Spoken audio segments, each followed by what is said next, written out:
ఓం నమో నారాయణాయ నమశివాయ. మహాభారతంలో వనపర్వం అండి. వనపర్వంలో వచ్చి అరణ్యపర్వంలో ఉన్నాం. ఇక్కడ వచ్చేసి మన ద్రౌపది చెప్తోంది ధర్మరాజుకి, చెప్పేది పూర్తిగా వినవయ్యా అంటూ. ఇక ధనవంతుడైనప్పటికీ ధనాన్ని వృద్ధిపరచుకోవడానికి రక్షించుకోవడానికి కర్మ చేయాలి. సంపాదించకుండా తింటూ ఉంటే హిమత్ పర్వతం వంటిది కూడా తరిగిపోతుంది.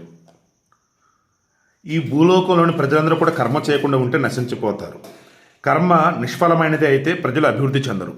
కొంతమంది నిష్ఫల కర్మలను చేస్తుండటం మనం చూస్తున్నాం. కర్మ చేయకపోతే ప్రజలకు ఏ విధంగానూ బ్రతుకు తెరువు లభించదు. ఉన్న భాగ్యం మీది నమ్మకంతో కర్మ చేయని వాడు, అంటే ఆల్రెడీ మొత్తం ఉంది కదా నాకు అన్నట్టు దాని మీద నమ్మకంతో ఏ పని పాట లేకుండా ఉన్నటువంటి వాడు, మూర్ఖంగా మనకు ప్రాప్తం ఉన్నది లభిస్తుందిలే అని కర్మ చేయని వాడు, ఇద్దరూ మూర్ఖులే. కర్మ పట్ల బుద్ధి గలవాడే ప్రశంసింపదగినవాడు. ప్రారంధ కర్మ ఫలమైనటువంటి భాగ్యం మీది నమ్మకంతో ఏ పని చెయ్యకుండా సుఖంగా నిద్రపోయే బుద్ధిహీనుడు నీటిలోని మట్టి కుండ వలె నశిస్తాడు. అదేవిధంగా పెంకితనం వలనో దుర్బుద్ధి వలనో సమర్థుడై కూడా కర్మలను ఆచరించకుండా కనుక ఉంటే అనాథుడైన దుర్బలుని వలె అతడు చిరకాలం జీవించలేడు. లోకంలో అకస్మాత్తుగా ఏ ప్రయత్నము లేకుండా ఎవడైనా ధనాన్ని పొందితే వాడిని హఠాత్తుగా ధనవంతుడయ్యాడని లోకులు అంటారు.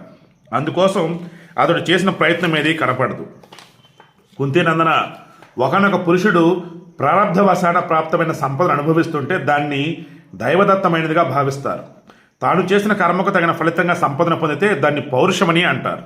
ఇది లోకంలో మనకు కనబడుతూనే ఉంటుంది. సో ఏదైనా మనం కష్టపడి సంపాదించాలి అంతే. ఓకే, సహజ సిద్ధంగా కర్మాచరణం వల్ల అతడు సంపదను పొందితే ఆ సంపదను స్వాభావికమైనదిగా భావించాలి.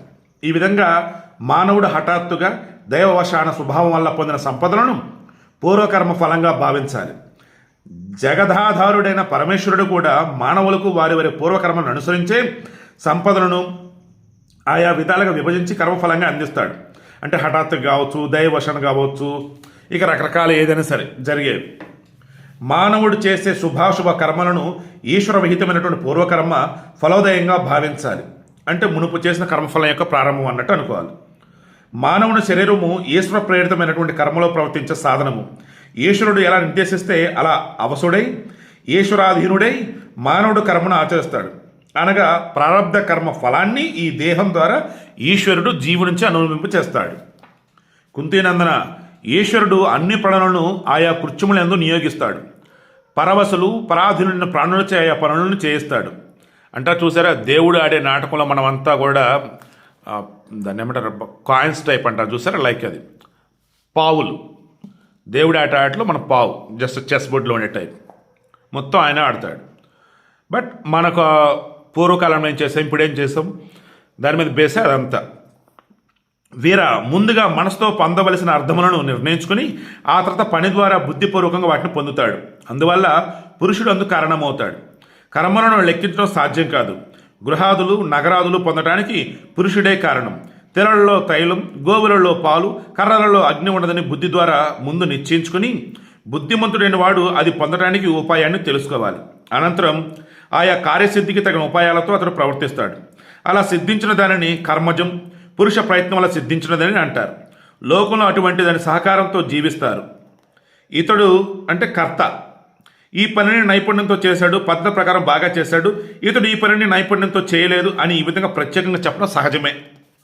కర్మ సాధ్యమైన ఫలం విషయంలో పురుషుడు కారణం కాదంటే ఇక ఎవడు యజ్ఞాది కర్మల ఫలితాన్ని పొందలేడు. అటువంటి పక్షంలో ఎవరికి గురువు కాదు, శిష్యుడు కాదు.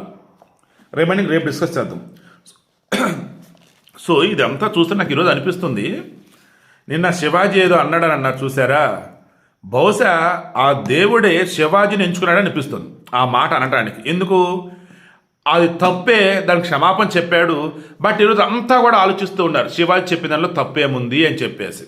అతను అన్నటువంటి వర్డ్ కరెక్ట్ కాదు, బట్ దానికి ముందు చెప్పినంత కరెక్టే కదా. అతను చేసిన తప్పుకి పశ్చాత్తాపడ్డాడు, అంతకుమించి ప్రాయశ్చిత్తం ఏముంటుంది. బట్ ఈరోజు సొసైటీలో మార్పు అనేది వస్తుంది. అంటే ఓ రకంగా దేవుడే అతను ఎంచుకుని అతని చేత ఆ మాట అనిపించాడు. ఈరోజు జనాలందరూ కూడా మార్పు అనేది మొదలైంది. ఐఎమ్ షూర్ ఇదేనేమో విధిరాత అంటే అనిపిస్తుంది. మీరేమంటారు కింద కామెంట్లో తెలియచేయండి.